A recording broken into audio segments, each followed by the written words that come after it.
Welcome to episode 175 of the Reptile Gumbo podcast. I'm really impressed that you don't just mute both of our microphones before we start. I've done it before. Have you? I don't doubt it. Yeah, episode 175, 25 more episodes, and we're at 200. Dude. I know. You get the math there, man. That's about the math I can do. That's the limit. I have a freezer full of rats that says we have to do this show for like another year, though, contractually obligated, because I got rats from our sponsor. For being our sponsor, and now I have to make sure we have shows. I mean, you're rocking and rolling with these shows. So speaking of our rat sponsor, Little Shop of Horrors, and I need that little thing. I'm ready to go, man. You want to go? You know what? If you're looking for a high quality PVC rack, look no further than Lone Star Reptile Racks. They offer a variety of sizes for all types of snakes, geckos, rats, and more. You can even order something custom. Shipping is available, or you can plan to pick up at a Herbst Reptile show near you. Visit lsreptileracks.com to reach out to Lone Star Reptile Racks and place your order today. We need to add racks and cages. Oh, we do. We actually do need to update this. But also, if you or anyone you know wants laser engraved pencils or erasers, he can hook you up. And they are Ticonderoga pencils, people. They are the shit pencils. They are. Well, I told him, I said, when you're going to do it, they got to be Ticonderoga because that's the one. That was the first thing I messaged him. I said, what kind of pencils are they? He's like, Ticonderoga. Gotta Come on. be. I know. Of course. He was like, I know what teachers want. I'm like, yes. So I actually think I know what I'm going to do this year. I heard this from another person in the program that I'm in at Houston. I think I'm going to buy a box of non-eraser having cheap-ass golf pencils. And from now on, when a kid asks for a pencil, they're getting a golf pencil. That's pretty good. So no little short golf pencil, no eraser. That's the method that I use in my classroom worked really well last year. Yeah, no, you like being nice. I like being a dick. Yeah, but no, like I still have pencils left over that never got used last year. And normally I run out, and I didn't. I want to watch high school kids have to write with a golf pencil. I'm teaching my same babies I taught last year. They make them with an eraser, but I was like, nope, no. They make golf pencils with an eraser? Yeah. I'm Googling that shit. Google, you can go on Amazon. They're for sale on Amazon. Anyways. Little Shop of Horrors is a small feeder and pet supplies business based in San Antonio, and they regularly schedule feeder meetups around San Antonio as well as other neighboring towns and cities like Houston. They offer shipping on their feeder insects, ice pods, and are working on starting shipping on their feeder rodents too. All feeders are raised on a nutritional diet that optimizes the health of the reptiles and the amphibians that consume them. We actually met up with them this past weekend and got rats. I have a whole freezer full of rats. I'm super excited because I don't have to buy rats for a while. And I can fatten up my boas and make some more boas. Dude, the golf pencils are Ticonderoga. I'm not paying for Ticonderoga golf pencils. Okay, sorry. But Lil's, it's LIL_S Shop of Horrors. Check them out on Facebook. They're there for all your feeder needs. Lewis will hook you up. And if you mention the podcast, you will get, I don't want to lie. I'm going to back up. Hold on. Wait, I can do it. I got to find where I posted what you'll get. Pause. Hold on. Don't want to lie. 10% off your first order. If you mention the podcast, you get 10% off your first order. So if you need dubias, or if you need ice pods, or if you're in the area and need frozen rodents, hit them up. You get 10% off.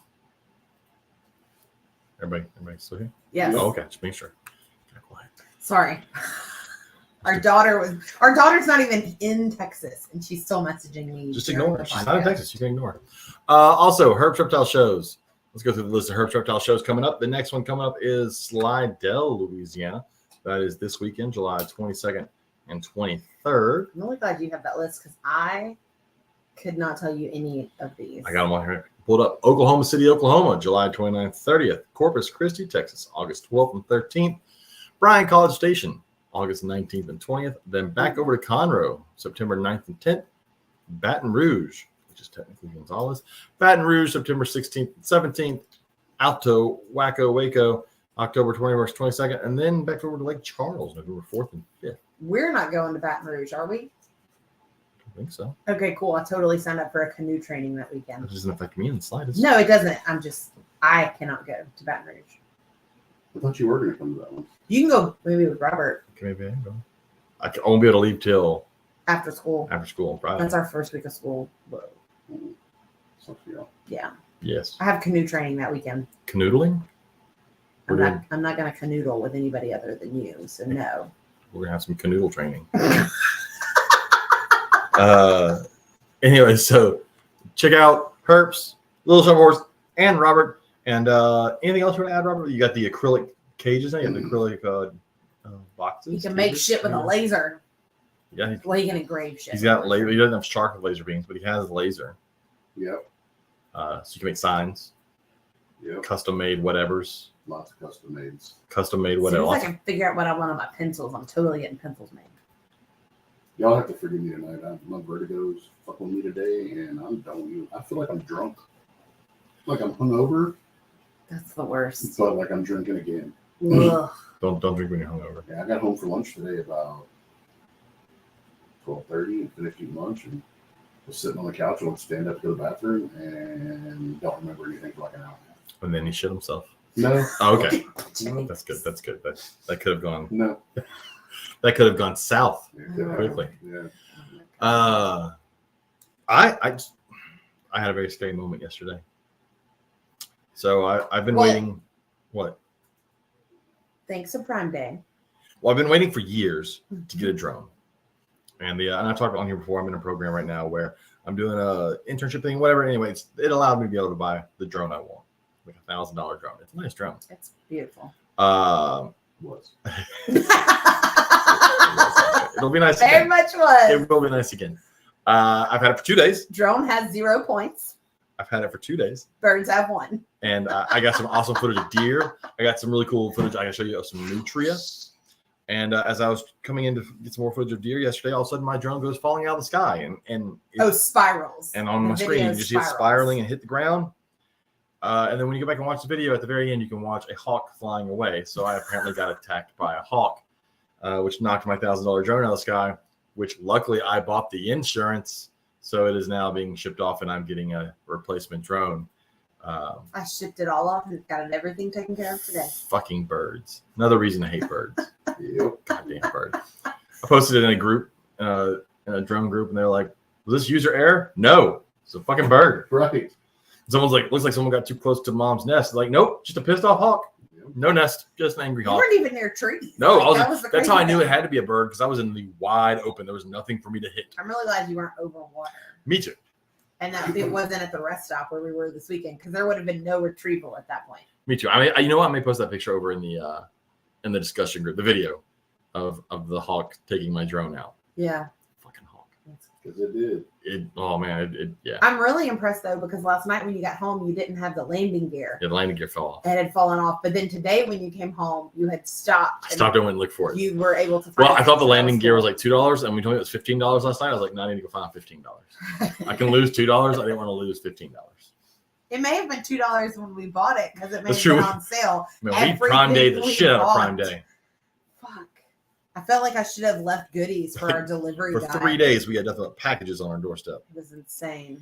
Anyways, Highly recommend Black & Decker for vacuums though. that's true. You got your Black & Decker vacuum. People like think it's messed up if I buy my wife a vacuum. as a I present. wanted one. I picked it out. Bobcat or some type of large cat spotted on County Road 310 down here, down where we got Irvin. And I'm like, what is nature? My nature. We'll get to that one We're later, gonna get too. to that too. We're gonna get to that, That one was a too. great question. Thank That you wa- very much. That was a good question.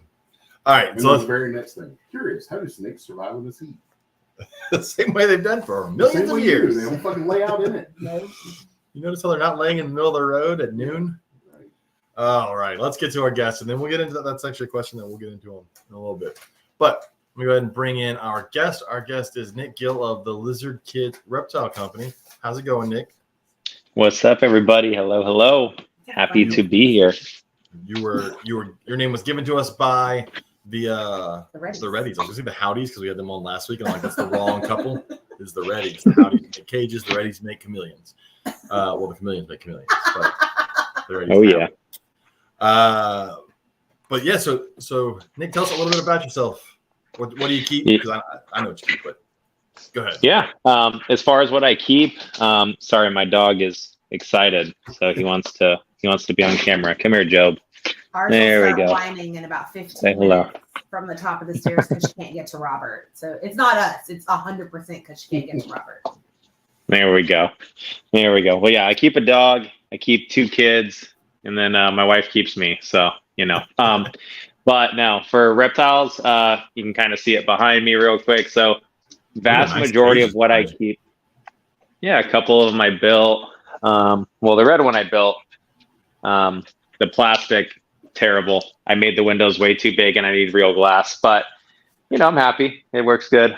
So yeah, all tree monitors except for a couple of Platus, Satanicus, Those are cool. Fantasticus, Satanicus. Only 2 of them, 2 males. So got stuck with two males. So we're figuring that out, but they're fun to have. And then a bearded dragon, and then a pair of panther chameleons. The male I got the embondra from the Reddies, and it was the first chameleon I got. I think in like probably 4 or 5 years. I hadn't had any chameleons for a while, so it was fun to get one again and have my kids kind of get introduced to them. They'd only had really like the tree monitors that they couldn't really hold or interact with, so it was nice to get a bearded dragon and a panther so they can, play with them. That's really cool. That's what I keep. Yeah. How old are your kids? 3 and 1, and they both love the animals. A So fun they'll. age. That's not a fun. Oh age. yeah. It is a fun You age. still have to change diapers. Uh, Once they're out of Fun diapers, and fun and exhausting. yeah. Ours is 12. see the. Okay. She has preteen age. So did you go looking for the Reddies, or did they weasel you into buying a chameleon? Because they weaseled me into buying a chameleon. No, they did not. I 100% was the one who weaseled you. I blame them. So I had left Cam Central, like the forum, just because I don't know, just sometimes Like a like nightmare. chameleon stuff, it gets a little wild, and I used to be a little bit more wild, so I'd get into it with people, and I was just just the chameleon drama, right? For whatever reason, that group it's not pure, it's pure, it's this, it's that. Oh, you have life plans, you should have fake, you should have, it's just there's a lot going on in that group. So I rejoined and then was able to meet the Reddies. They had some cool stuff. We got a Zimbabwe from them, and it's awesome. But yeah, I one day into one of those groups, I posted my cage with plastic plants, and they lost their shit. You would have thought that I was killing a chameleon on camera. Yeah.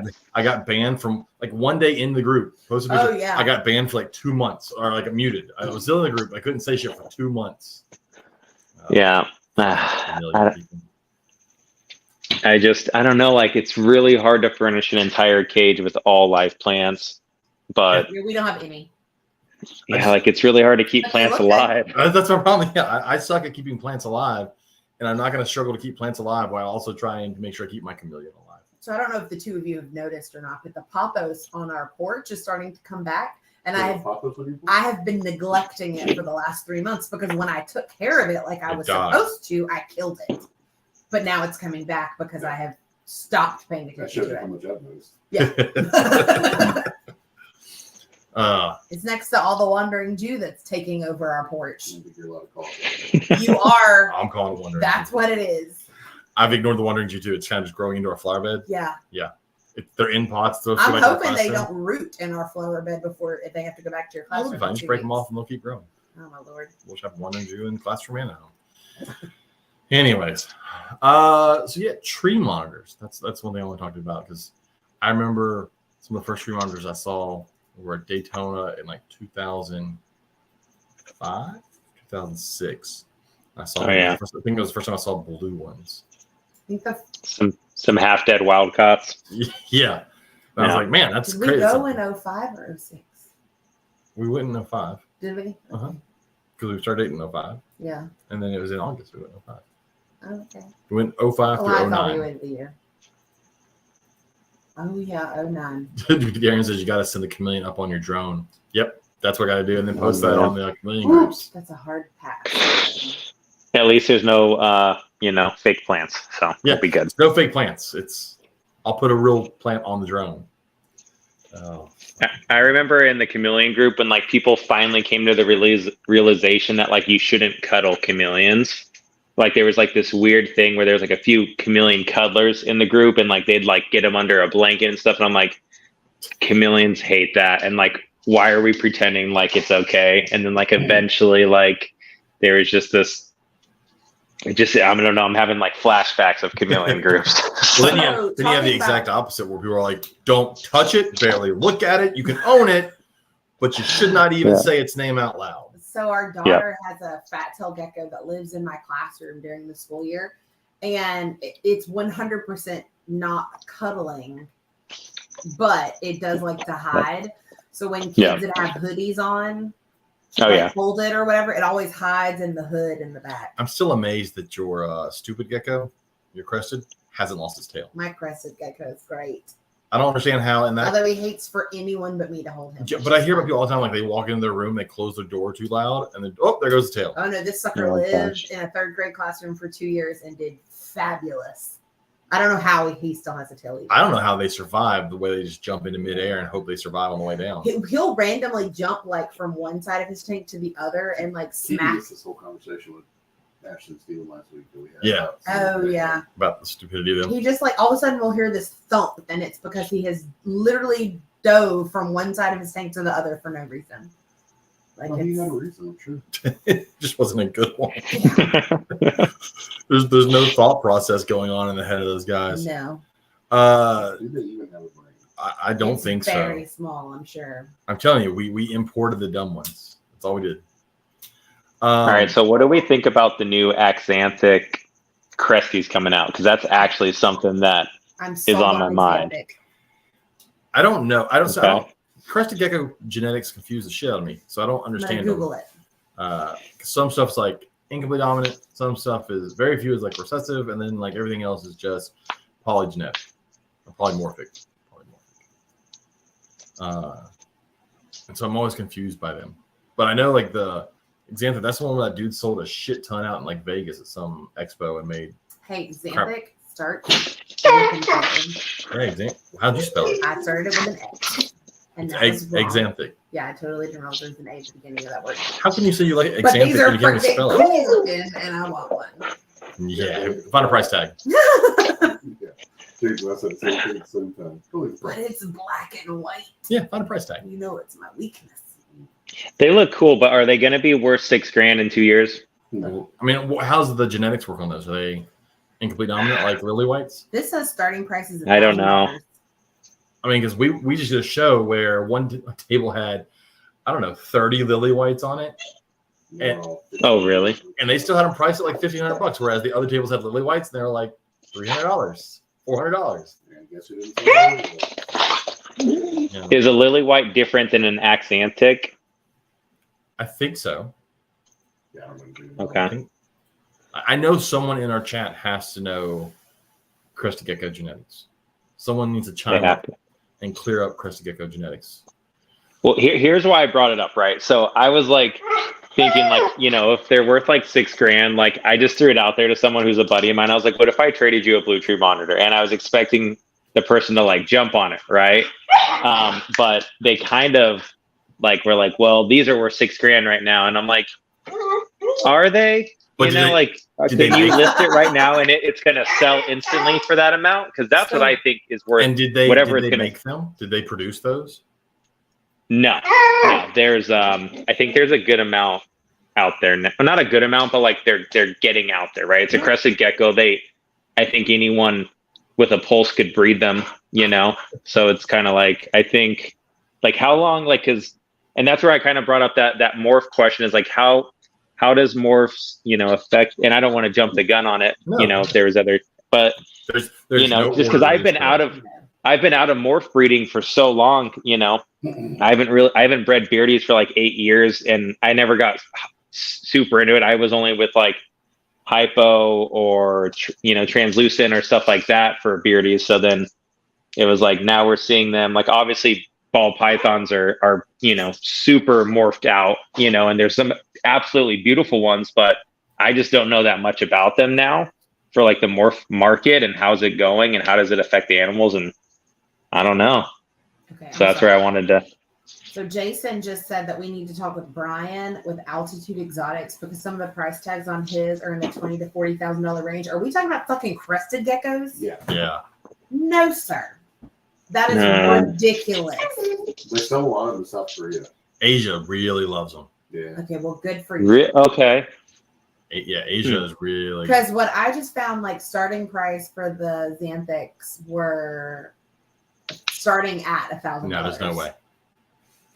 I would double check that. I can't think of that because those things were expensive, like just recently expensive. Darren Watson said, I did see the leucistic blood python. I saw that.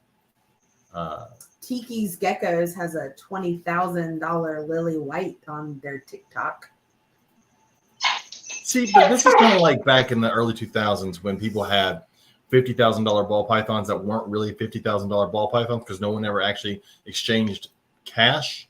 They were just trading animals, and so they could put whatever fucking number they wanted on it. Yeah, it's like artwork. It's like There's a het Yeah. Xanthic for $2,400.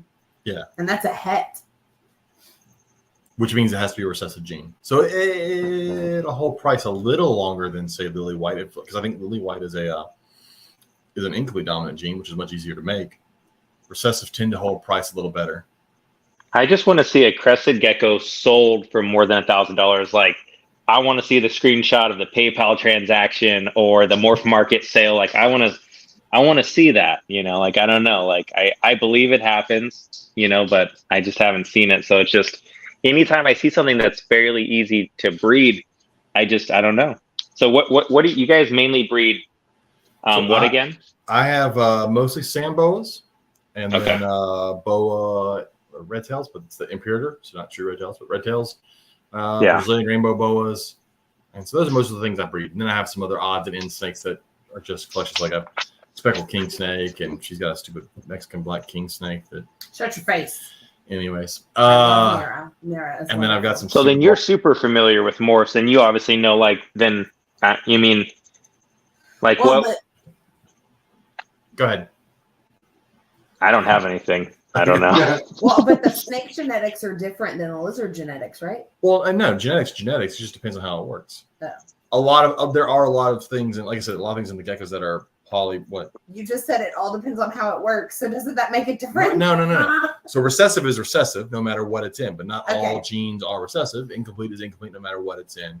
But then there are some that are polygenetic, which means it's more than one gene, like what melted ball python people's brains, because the desert ghost is more than one gene and people couldn't wrap their brain around how that worked. Or then like a lot of what is in crested geckos, which is polymorphic, which is I can take this really amazing looking gecko, breed it to this other really amazing looking gecko, and get a whole clutch of shit looking geckos because it's polymorphic, and you're just kind of, I mean, granted, pretty to pretty should give you a better odds of a pretty baby, but it also could just give you cheap looking ones. Yeah, What garbage does ones. polymorphic mean? Morphic. So it's poly meaning multiple. Yeah. Morphic has to do with the phenotype, the visual. So there's multiple visuals coming from one from one So pairing. it's like when you take this really pretty color paint and this really pretty color paint and mix them together and get brown. Yes. Okay. Whereas polygenetic Speak to the normal people. Polygenetic is poly meaning multiple, like the desert ghost gene in ball python was thought to be a recessive trait, but it comes to find out it's possibly 3 recessive traits working together. Wow. So if you have multiple genes If you're missing one of them, you may not get what you're expecting. visually. Yeah. Cool. So Okay. people, that was melting the brains. And then incomplete dominant is like our hypo boas. Like I breed a hypo to a normal, and then half of them come out hypo. Right. And then recessive is like the albino. I breed an albino to a het, I'll get albinos. For breeding albino to a normal, I get all normals. Gotcha. So I actually understood that. good job. I've had But a then lot of like caffeine today. Nick is mostly dealing with tree monitors, which come in their own natural occurring amazing colors. And so you're not doing morphs there. So like blue, green, and black are their own natural colors, not a morph, which I think is probably, and I know I was one that was confused about that for the longest time, but that's where a lot of people get confused in tree monitors, because they tend to lump tree monitors and think, I want a blue one or I want a green one, but they're not the same thing, right? Yeah. So I had no idea. I never knew the term polymorphic. Like, I just thought, yeah, I mean, that's crazy. So a polymorphic would be, for example, like a bearded dragon that's translucent and hypo and a whiplet or whatever, like all 3, or is it saying you have to combine those to get something else? Like polymorphic would be like line breeding. So if you're line breeding an animal for a certain look, the more often you breed those things together, the more often that look will pop up. But you can still get normal ones because it's not a true genetic thing as far as a recessive trait. okay. So it's a little tricky. And then, like I said, and your deal and just natural phenotypes that just naturally occur. I don't know. Are there any morphs in tree monitors? I mean, so there's like locales, and that's really it. And like, I almost don't even like getting into like green tree monitor locales because I'm just like, man, this is going to start to feel like chameleons again, you know? But the thing is, that's funny is like when I went to Lee, I was like, I want a true Mbanja. And he was one of the few people I saw like that wasn't like a super blue Mbanja that I personally think are mixed with like, you know, like nosy bees or stuff. Like I have my own beliefs about some of the super blue Mbanjas and stuff, but they may not be like, I'm sure they all have their answers for it, but yeah, I mean, with tree monitors, it's just, yeah, if somebody was ever like, oh, I want to mix a black tree monitor and a blue tree, like we kind of jump their butt a little bit and be like, hey, please don't. Like, there's not enough of these going around to like just start having, you know, like the mutts in there. So what is but that? that's crossing species. It's not, you know, it's not like a morph where it's like it's still just a ball python is mixed and has morphs. So that would be like a ball python with, I don't know, a Burmese python if that was able to happen. That's a thing. So are you? I was going to say burn balls. Yeah. you're basically just making a mutt at that point, right? Yeah. So the green tree monitors are different species. So it'd be like breeding my boa to like a true red top, to like a Suriname. I can still get boas that will look like boas, but they're mutt boas. They're two different species bred together. My son has royal horns or whatever it is. Oh, the Imperials? Yeah, the Imperials. Where it's a king snake and a corn? Yeah. Yeah. I want the Imperial. the Or it's a one- cow king. I think it's a cow king and too. the To a milk Pueblan. snakes. It's the That's what it is. Pueblan milk snakes. Yeah, That's yeah. what. Yes, they all have cool patterns. He got it from Russell, didn't he? Yeah, because they're all king snakes. Yeah. They're all kings. Yes, that's on. Don't like, so super off topic, but so kind of on topic. I don't know. So doesn't Ty Park breed something that like it's like the Ciclera rock iguana, and you have to like mix with it with like a Cuban iguana or something like that, to where like it's make it like legal to sell or something like that, but you want it to be more Cuban than anything. I don't know. Like, do you guys know anything about that? Or I don't know. I know he's got all those different iguanas, but I know like what is it? You can't own. Sometimes you can't own Nile crocodiles, but people can own like Nile crosses, I think. Which no one should fucking own either one. But anyways, that's yeah, that'd be insane. But I mean, I don't know. I know that he's got all the different types of like rock iguanas down there, but I'm not sure. That's where I think, because like he sells them and it's like says like some kind of a cross, and that's the only reason he can sell it. But he like presents it mainly as like this is mainly the rare one, like but it has like a little bit of a cross so you can sell it. So like that stuff is also interesting because it's like, you know, I don't know, like if we could have like a Komodo dragon in captivity because it's crossed with something else that could just like, we'd all kind of want a Komodo dragon. Some of us would make that mistake and just go for it, you know? You know what? So, if you hated life, just see if you could cross a Komodo with a croc monitor and just say, fuck it. oh my I God. disagree with that entire Travis posted, death wish. give your brain an exercise in our group. Somatic positional information guides, self-organized patterning of snake scales. I'm not even gonna attempt to fucking read that. What? It's something that Travis posted in the group, in the discussion group. Oh, gotcha. But Travis, I know Sometimes I do read his Travis is stuff. gonna listen to this at some point, and I've told him before. Whenever he posts some sort of scientific paper, there needs to be some sort of short description explaining what the fuck it means. You want none the of us Cliff have Notes? understand. Yes, we get it, Travis. You're really smart, and you got a dog. You're a doctor. Explain shit to us. It's hard to understand. So going back to the black and like, what happens if you mix black and green? Does it just become like muted? Yeah, black and green. I mean, I think the only people I've seen that have that are the Crutchfields, and they like publicly said like it wasn't on purpose, like, you know, and they're not going to breed it, which I respect. But yeah, just, I don't know, like a green tree monitor looks so cool because it's very green, and a black tree monitor looks very cool because it's very black. And the one they have kind of just looks like, you know, just kind of like a black tree monitor with some green, you know. You can always go the path of green tree python breeders and have your locale people, and then have your others who are like, fuck it, we're going to see what we can mix together and make. And then you get things like Bill Stiegel's The Sickness, and it's black and insane looking. They have a black python, a black tree python. Yeah. Oh, okay. Okay. I need to see that. I've got to find it. Hold on. I think you've shown me this.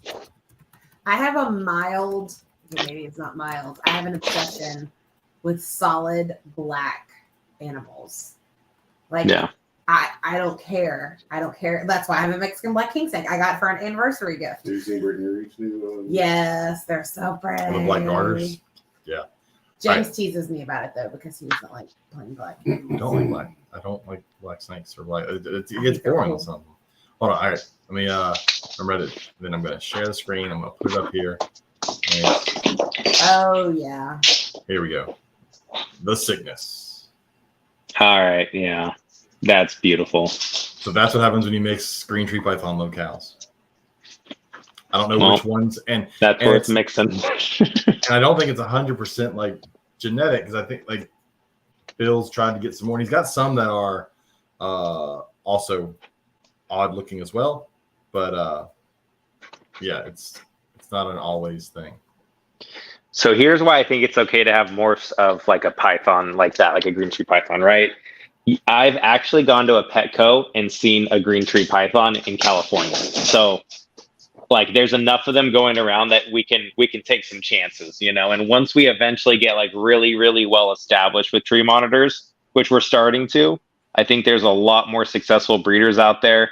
You know, I don't have a 30-person wait list anymore. Now I have to like, you know, try a little bit to get, you know, buyers and stuff. But I think we'll get to that point maybe one day where we can, you know, we can switch it up because yeah, that thing looks awesome. So That might be worth.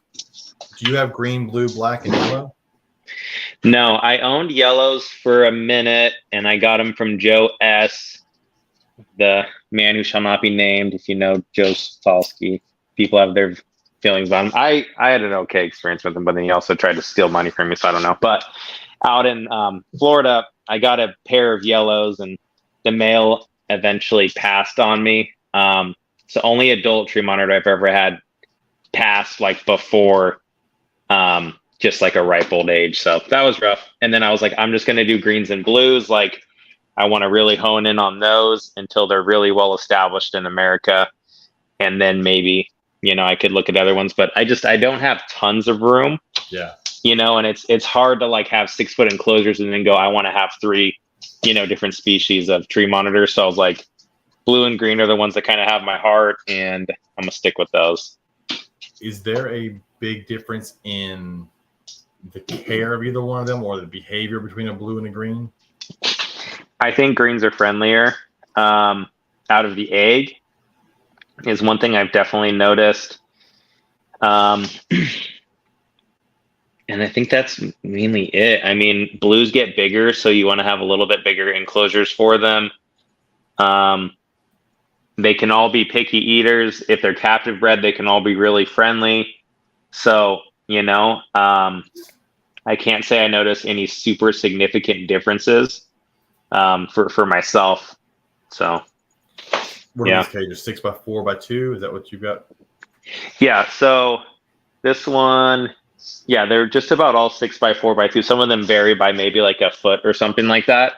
With like the width, just because when I was building them or buying them, I just, you know, different times in my life, different space allowances. But yeah, all just about 6x4x2. And I see a lot of people with blue trees now, you know, really pushing for even bigger, which I'm down to do. It's just finding the time to, you know, between my kids and stuff. And my animals are breeding. They're doing good. They're healthy. They're, you know, so like, I don't want to, you know, if it's working, I don't need to go out of my way to make it more difficult. So Absolutely. If it's not broken, don't fix it. Go look at the video that was shared in the group. Oh, okay. Trying to do 2 things at one time. Let's see. Sorry, I didn't mean to interrupt you.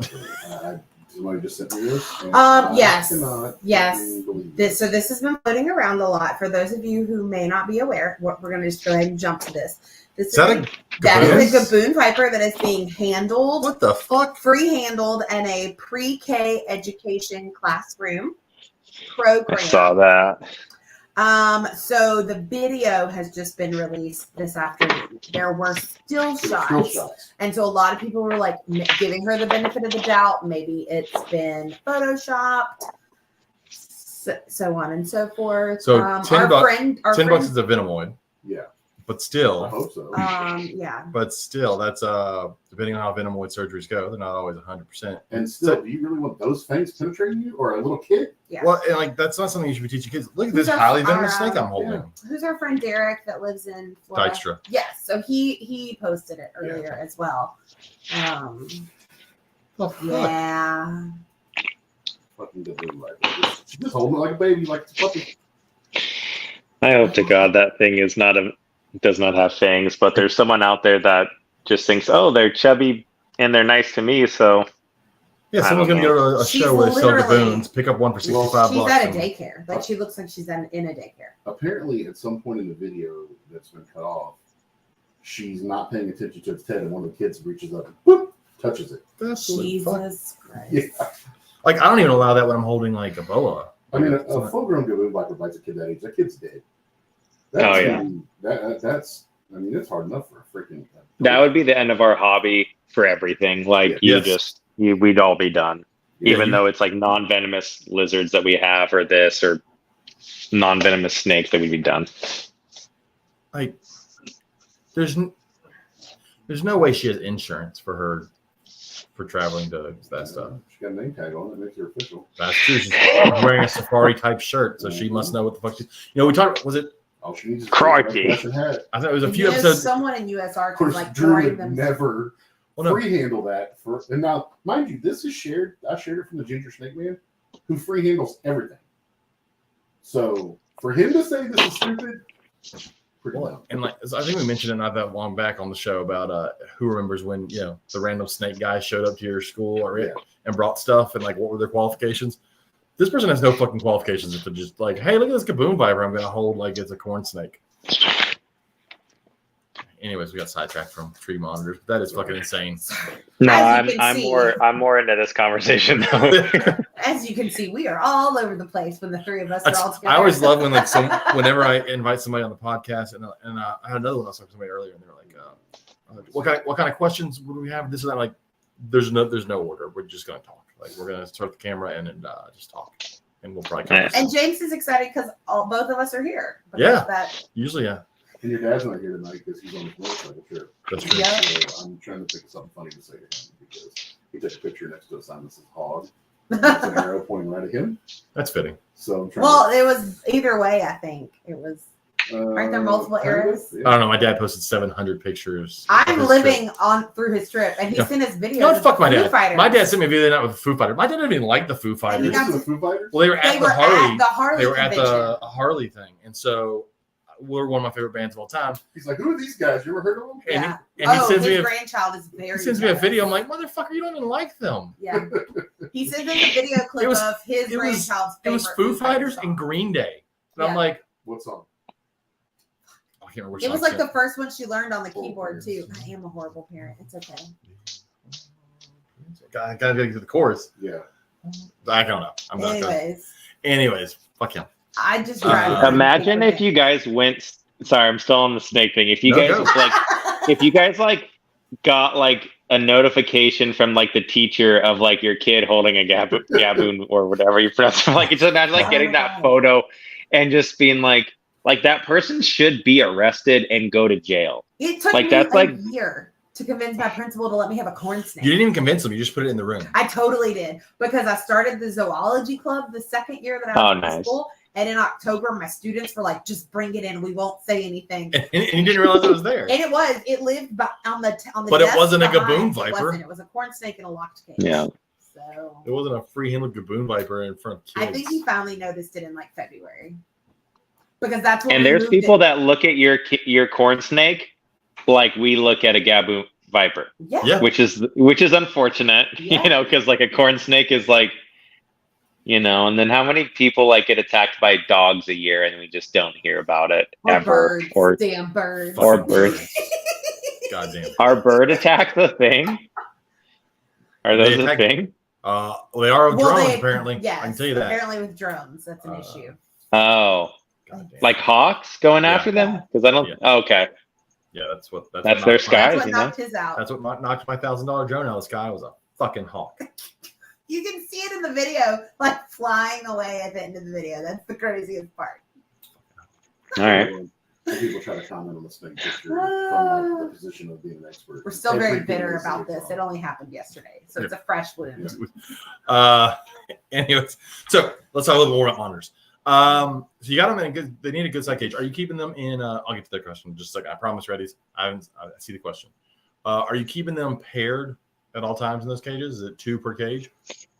No. So what I see, well, yes and no. So I would say I didn't make a mistake, but with reptiles, I think our eyes are always bigger than our, stomachs, but not like we're going to eat them, but like, that saying, like we always want more than we should probably actually have. And I started holding back babies. So it limited my availability to have like a 1.2 all have their own enclosures at all times. So since I held some back, now I'm kind of like, okay, so I always have like 1.1 together, and then a female always has like, at least if I need a female to be alone, they all have that availability right now.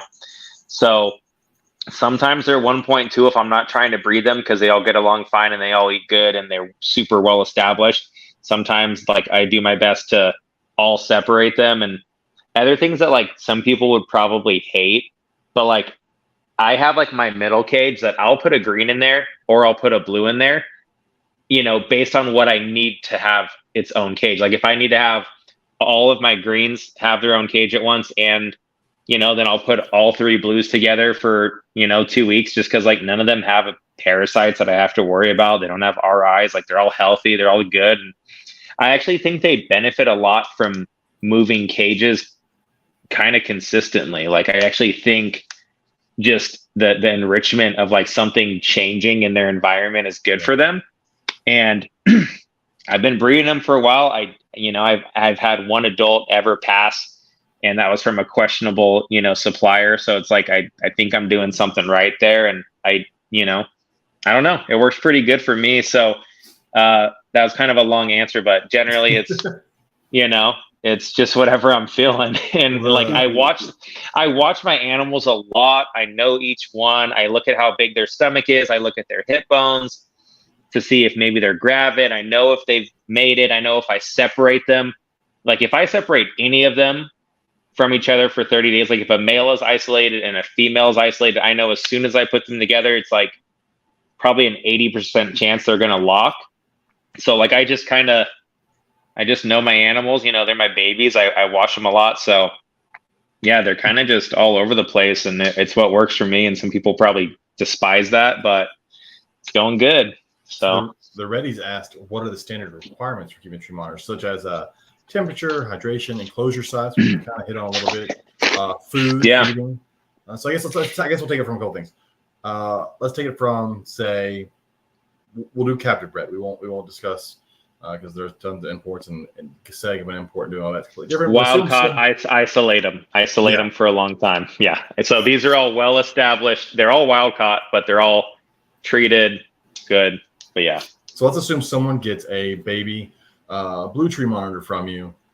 What should they set it up in? How should they set that up? They're so smart and so active that instantly 3 foot by 3 foot enclosure, like out of the egg. I wouldn't recommend anything smaller. And if someone's nervous about them like finding food or something, like that's just because your enclosure is set up wrong. So the biggest thing I push to new owners is do not have hiding spots at the bottom of the enclosure. Like maybe have like one, right? But if everything is heavy on the bottom, like where they can just dig, they're going to go to the bottom because that's the only place they can find to hide. Yeah. So you want to have a lot of layers, a lot of cork. I can actually show you guys real fast. Would be really good for them. Yeah. So if you take a look, like I have tons of different layers so they can hide all under here because they want to be able to hide somewhere where it's warm and also like where they can wedge themselves in somewhere really, really tight. And then sometimes they'll also go on the other side of the enclosure that's not as hot, where they still have some options to hide. But like that's probably my best practice. And then I apologize for putting that sand in it when I slide it. It sounds terrible. And then what I'll do is I'll cut down like logs, and I like to get cork hollows and put them inside of the log. So if you guys take a look at her tail right here, this girl like just laid. I don't know if you can see, she just came out, but there's a big log going right through the cord yeah. hollow, and it allows them a really tight place to wedge themselves into. Because if you just have a big cord hollow, they're not going to stay in there because they don't feel secure, because virtually a predator, I think, in my mind, this is how it works, could just crawl up in there and eat them, right? That makes So sense. they want to be yeah. somewhere really tight and snug, where it's hard to get to. And you also want it somewhere warm so that they can, wherever they're hiding, because if you get a wild caught or a captive bred or a new baby, like, they're always going to hide for at least a little bit generally, unless you get lucky. And like, you want them to be digesting their food, but if they're hiding at the coldest spot in their enclosure because the only places they can wedge into are 70 degrees, now you have a reptile that's at 70 degrees for 24 hours, which is going to be RI infections. It's going to just be a bunch of issues. So give them the opportunity to hide in a spot that is warm, that they feel secure. And you can also tongue feed them, and they can poke their little heads out. So if you get a wild caught, that was how I did it, is like, they could be right at that little edge and they'll just grab it and then go back. And like, it's not a lot of hassle for them, and they eat. And then I can also hand mist them. So I think hand misting is like also one of the biggest things for a new import or captive bred, any new arrival. And also when you have your reptiles, like your tree monitors, that's the number one key for success, is just, take once a week to just mist them until they stop drinking, just to make sure they're really hydrated. So, yeah, that's How my often are you feeding spiel. If I feed them like if I feed an adult, like a mouse, like an adult mouse, like, I probably don't need to feed them for 2 days, 3 days, just because like I know that's a pretty protein rich meal. Babies, I'll throw either large crickets in every day. I'll do some like diced up pinky mice right out of the egg, just because like I like them to have that extra protein burst, just to make sure like they got a good meal in them. And they generally take the pinky mice pretty easy. So I'd say babies and adolescents daily, and then adults every other day. But it can vary. Like if you know that they mated and, you just want to have a decent sized clutch, not anything massive, but like I'll feed them a little bit more. Males, if I see them getting fat, like I like them to be on the leaner side, just because I don't think, like when I've had males get on the heavier side, they also don't breed as well. Same with boas. If I'm big fat, boas don't like to breed. Yeah, so it's, you gotta kind of have that moderation. So it's, you just got to learn your animal, and you just got to pay attention to their hips, and then their bellies, and then their muscle mass, right? So I would say the way to look at a healthy tree monitor is they have a large enough enclosure to build good muscle mass and climb. They don't have a big belly, and their tail base, you can't see hip bones unless they're going to lay, like no matter how much you feed a female, like right before they lay, you can always see their hip bones. I don't know why. I'm sure there's some smart people out there that could comment on why that is with monitors. But I would imagine it's there's a big drain on body fat reserves when producing eggs and all that stuff. I would think. Okay. Are you providing like a big water bowl for these guys, or are they drinking off of stuff when you spray them? Or yeah, so I have a mist king that goes off, and then I do the hand misting once a week. I had a really bad scare with my green tree monitor female Olive.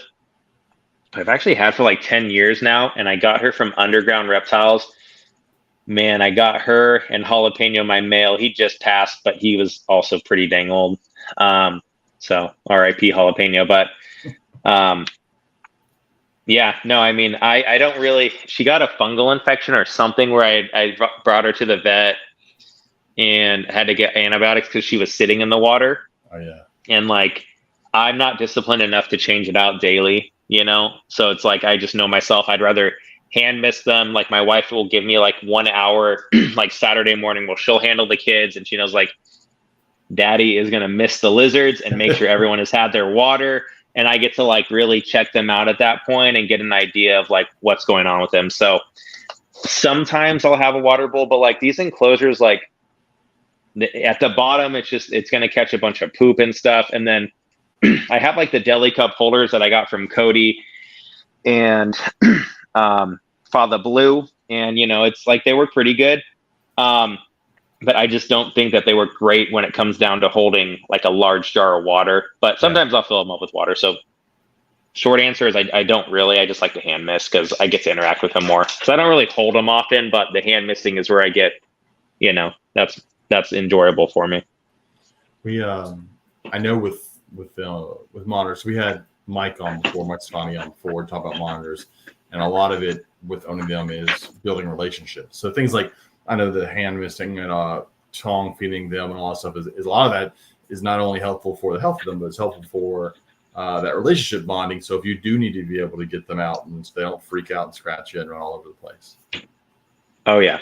Yeah. I think tongue feeding and hand misting, like these animals are too smart not to do that. And I think it gives them that enrichment that like, we're not a threat. And I think if you want to have a pet with like a wild caught, you can get them to that point. Like, it's just always getting them out is hard with wild caughts. Like it almost will never change. I've had some of them for 10 years and they're still pretty spastic, but once they're out, they're all pretty calm. But the tongue feeding and hand misting, especially with the captive breds, like it's going to be a cakewalk. So, well, I know that getting them out is tricky because a lot of times with those guys, because the relationship building is big, you don't always want to go in and just like grab and pull them out sometimes, because then that reverts them back to this big thing is trying to kill me, and it negates everything you've done that is positive with them. But some people are I want to get my monitor out. They go in, they have gloves on, they grab it, and I'm like, well, now you've just, sometimes you just have to stand there for a while and work your way to getting them to come to you. Yep. Yeah. And I mean, I think that's, where tongue feeding and trying to like lure them onto your arm. And it's funny because sometimes like I'll trick them onto getting onto my arm to like get a mouse or a dubia or whatever. And then they kind of like realize like, oh crap, like he got me, like I'm on him. And then like they like revert and run back. And the weird thing is like, they always like, they don't just bolt out of their cage. They always seem to run back to their cage. And I think that's because they know it. So it's kind of like, like their security blanket or whatever. Like they just, it's their one out of every. Exactly. Yeah. So kind of fun. That's these little emerald tree skinks, sir. I was gonna bring those up. it's been a while trying to get. I see tons of people, and the person I got these from like sends me videos of her emerald tree skinks coming out in their hands and running around and being all playful, and these fuckers won't do it for me. I've tried my hardest, but I finally got them to where I can get them. They're out a lot more now. They're out now, and I can get them to take like roaches and crickets from my fingers. But they are not coming onto my hand yet. Not yet. But they don't run, but they will. When they freak out, they have a big cork tube, and they just hop back down to that cork tube, and I have to wait for them to come back out and do it all over again. Mm-hmm. But yeah. You said, so wait, emerald, what? Are those the ones with the big tongues? No. These are... or they're not gastrophilus? No. Or whatever those things are. They're fun. I'm going to be really sad when they're not at the house anymore, though. That's you said they're skinks? Yeah, they're Lamprolepis smaragdina. That's a weird way to say that shit. Look like little. That's a good picture. Put that one up on. This one? Yeah. That's a good picture. Yeah, that's like the one negative, because we're both teachers, is all of our classroom stuff comes home during the summer. So we have tons of cool stuff at home during the summer. Although I am ready to have my kitchen back. So right now there's like 7 different animal tanks in my kitchen. Oh, that is beautiful. Oh, they're cool. And they kind of remind me of like little tiny monitors. I mean, they come out and they'll grab food out of like all the tongs. With the tail, they're probably a little longer than the length of your hand. Probably about 7 inches. Yeah. But they don't have prehensile tails, right? No. Mm-hmm. No.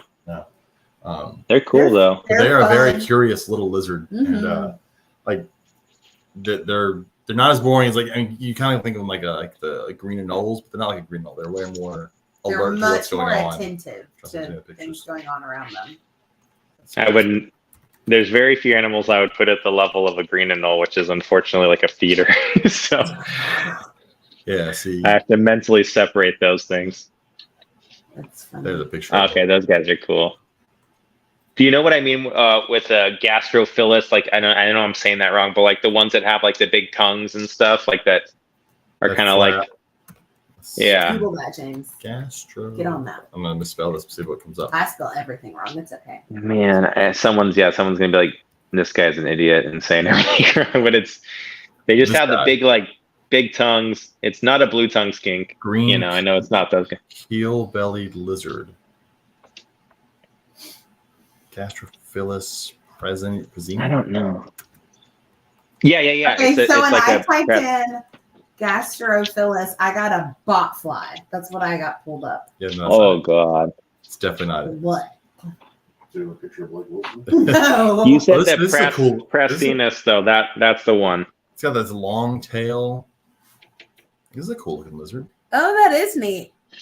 A green. They Kinda kind of have- look like a smaller green tree monitor, and Yeah, like same. I've really thought about getting it. It One does or kind two. of have a monitor It look says it's to a it. green keel-bellied lizard. Yeah. Because I'm all about some common names. You gotta share the screen. Yeah, you haven't changed your screen, James. There we go. My bad. Now click on There we go. one to make it big. Let's Hit go more. with. That Like is- if you wanna, Oh, God, that's a Like- whole picture. yeah, those guys Oh, look there you dope go. though, Yeah, and their that tongues is look like cool. really big. They've got kind of like I- a, like I- girdled lizard tail, like it's a banded type scales on the tail. That's a cool looking lizard.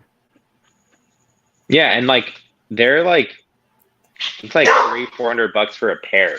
Like they're not very expensive. So like if you can't relax. Sorry, my family's home.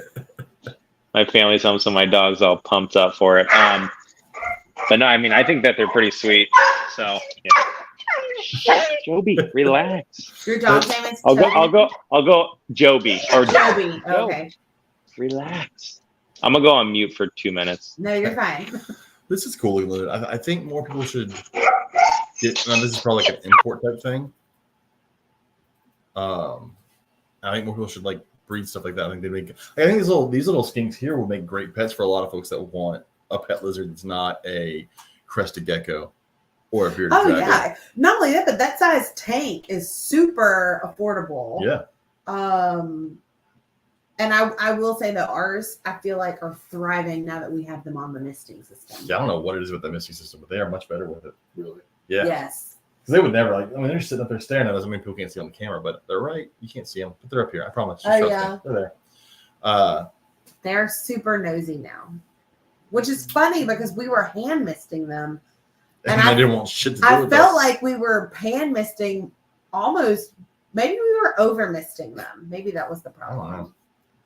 What? I don't know. Remember I sent you the picture of my buddy that found the little boa on his balcony in Costa Rica a Yes. couple days ago? So I commented on there. I was like, I'm jealous. Fucker. You got one of those scam comments. How are you doing today, Robert? I stumbled upon your beautiful profile. I had to jump in as a lost puppy smiles. Oh my You're God. truly awesome and amazing. You have a lovely smile on your face, and I don't know if you're comfortable with this, but can we be friends? I tried sending you a friend request, but I thought that would be rude of me, so I want your permission to do so, but I appreciate it if you send me a friend. I'm just going to respond. No. Oh my gosh. just follow. Let me see them titties. Just Such a man. Oh man. While he's doing all that, let's go with one of these questions that we had. Yeah. So one of the questions was, how do you handle people that get upset about nature being in their nature? I think that's a great question. Katie was happy because I was very proud of that question. because this is one of our responses. Like Robert and I always respond this to people when they get upset. Because there was one recently, someone felt the need in our neighborhood group. Annie, go sit on the couch, okay? Sorry. You traded out a dog for a So- kid. I love it. I don't know if you heard the question that we were answering. But it was, how do you handle people that get upset about nature being in their nature? It stems from usually these neighborhood groups, and this one was the Talk of Pearland, and someone felt the need, they had to tell everybody that they saw a coyote. And I was like, yeah, that's crazy how a coyote is where a coyote is supposed to be. And And so it's always, although on that comment, I had someone who had to grammatically correct me. Oh my god! Because I said supposed to be, and it's apparently supposed to be the D. I saw that. And I'm like, You responded. and He thought about that response for at least 30 minutes in the car I before saved he it. I'm posted gonna read it. this shit because it's gonna be hilarious. I'm Oh, gonna read it on here. jeez. So the reason, what happened Make was, sure Nick's kids can't hear you. They've heard worse. So I'll start off by saying if you're in a neighborhood group in the first place, you just have to lower your expectations of everything. Like everyone always like, why was there sirens last night? Or they'll be like, who was being loud outside last night? It's like, we don't even know like where you live. Like what? Like it's such a, like, you just like, they're just lonely people in there. Our So neighborhood like, is always did you hear gunshots? And then like people were like, yeah, we did. Yeah, we did. Or we're complaining about our water company and the water pressure. So but like this one with the woman with the person. Dude, I couldn't even wash my beard last night. Yikes. Again, this person complained about, or didn't complain. One felt the need she needed to warn people coyotes were fucking here. And so I made a wise ass comment. I think I said, oh no, there's a coyote where coyotes are supposed to be. That's insane. How dare wildlife live in the wild? And then this person says, the word is supposed. Thought you may want to know that for the future so you don't appear ignorant when you try to be a smartass. All right, first off. Okay, hold on. Before you go there, though, can I just say that we spent 15 minutes in the car looking up the definition of suppose and supposed, Just to be sure. And it was a beautiful moment for this grammar teacher. So This Bobcat one that I'm dealing with, we were nerding out. It's literally out there where we heard. well, this one, what cracks me is this person one commented that I'm a smartass. So do you think it's a good idea to grammatically correct someone you know is a smartass already? So my response was, This to was person, beautifully crafted. I said, oh, I am so sorry. I see you are emphatic that you received the D. I apologize that I did not give you the appropriate amount of D. I will make sure that next time I properly deliver you the D. I will make sure you get so much D that you are sufficiently satisfied. Also, I may be a smartass, but ma'am, you are a twat waffle. But wait. Oh, twat with an an at sign instead of an A, and waffle with an at sign, just in case. Just make sure I didn't get That was zucked my there. favorite part. But she wants that D. She is. Oh, She's God. hungry for the D. I normally do not condone him being a troll online, but this was the most fabulous way for us to spend my first day back from I camp. was just like, is that the hill you want to die on? No. I didn't put a D on the end of suppose. My bad. It was great. But yes, anyways, back to the question about how do you handle people that get upset about nature. Let's read some of these responses, then we'll talk about some of the things that happen here. Danielle said she giggles to herself and then asks where they expect the nature to be. If not in nature, I think I once asked someone if they would call the police over a neighbor being in their own living room, because that's kind of the same thing. Ashley Howdy said, let it go. You'll never change someone's mind that is entrenched in their own bias. Spend time doing better things. I agree and disagree. I feel like as an educator, I have to really say something. Now, when someone wants to come back with me being a smartass, I'm going to be a smartass at. But I feel like if you don't say anything, Then you're part of the problem. then people definitely stay ignorant about it if they don't know any better. Yeah, and my thing is because I'm a teacher, like I know I'm not going to change everybody's mind, but there's a chance that I'm going to change one person's mindset. Then that one person is who I've got to shoot for. I got to try. Our friend Todd Autry said, I refuse relocation sometimes. If I cannot keep an animal close to its home range, I say screw it. If that means it dies, it dies. Sounds heartless, maybe, but the amount of copperhead calls I get when people live on top of den sites is maddening. Yeah, I can imagine they want you to come remove it, and then you're like, well, I'm just going to move it over there to the woods. And then it's going to come right back. Yeah. Todd Sanders wrote a novel, so I apologize, Todd. I'm not reading your novel, but if anybody wants to go read his novel, that's have fun at that. Jessica Lee Anderson, Katie, you responded to this one, I think. Says, I write stories for kids to entertain while also trying to educate. If the person is willing to listen, I'll share information. Otherwise, I try not to let it get me down, especially when people like to tell me about killing snakes, which is always someone's story, when they find she's interested about reptiles. Okay, so Is that the lady at Austin? Yes! Children's Oh my gosh, she's so cool. So I don't know if your kids are into having stories read to them, Nick, but if they are, you need to look up this woman and you need to get some of her books because they are fabulous. I read them. They're chapter books, but they're short. and you can just read like a chapter a night. And I read them to my third graders. And Like one's on they like a are- ball python. each one deals with different things with snakes, but it's not just snakes. Like it's like Yeah. issues. Like there's the drama noodle, and so there's like drama amongst like the kid and her friends, and so you're learning how to deal with people, but at the same time you're educating people about snakes that could be also causing drama. And she's awesome. We're getting her on the podcast. I can't wait. Yes, that'd be awesome. Heck yeah. I'm out of breath plugging my laptop in. That chair is not. The easy chair to is run. not easy You, to move. you guys around. mind if I hop in for 1 sec? Yeah. So Yeah. I got babies melting down. The 3 and 1 year old are home. I'm gonna go help my wife, but I loved being on here today. The hour did fly by, so I apologize for No bouncing out a little problem. bit early. No, like it's family. It's fine. Yeah. Cool, but yeah, Little I kids definitely on want to the be street. back on again and keep this rolling because it was tons of fun. And maybe, Absolutely. We will definitely have Maybe to come next back and time talk we'll- about breeding. We'll try to get our friend Corey Martin on because she had some breeding questions, like late Yeah. boxes and all that kind of stuff. So we'll try to get Oh, you yeah. back on and have her on, and she can pick your brain about. 'Cause she's getting into monitors now. So Heck yeah. Well, it was Awesome. a pleasure, you guys. I loved Hey, being man. on here. It's a lot of fun, and I look forward to being on again soon. And thank you for your time. Before you sign off, if people want to get a hold of you, what's the best way for that? So some people insist on trying to call me. I'm not gonna talk a lot just because I got a million things like, and I work on the phone. Like I have to make 70 calls a day at work. When I'm working, so it's like I don't want to talk on the phone. So it's Facebook or Instagram, and I would say Instagram. If it's gonna be you want to see pictures of my kids, it's Liz Kid, the Lizard Kid. Sorry, the Lizard Kid. If you want to see tree monitors, it's Liz Kid Tree Monitor. So LIZKID and then Tree Monitor. And then I also have a Facebook page, which I don't communicate on tons. It's the Lizard Kids Reptile Company. And it used to be pet sitting, but I don't do pet sitting no more. So that's too much. I want to ship the lizards and I don't want to deal with other people. So I get that. yeah. Oh, And then you awesome. can also add me on Facebook, just Nick Gill. I like to use Messenger and stuff as well. Only reason I'm on Facebook is to talk to lizard people, or snake people, animal people, I guess is a better term.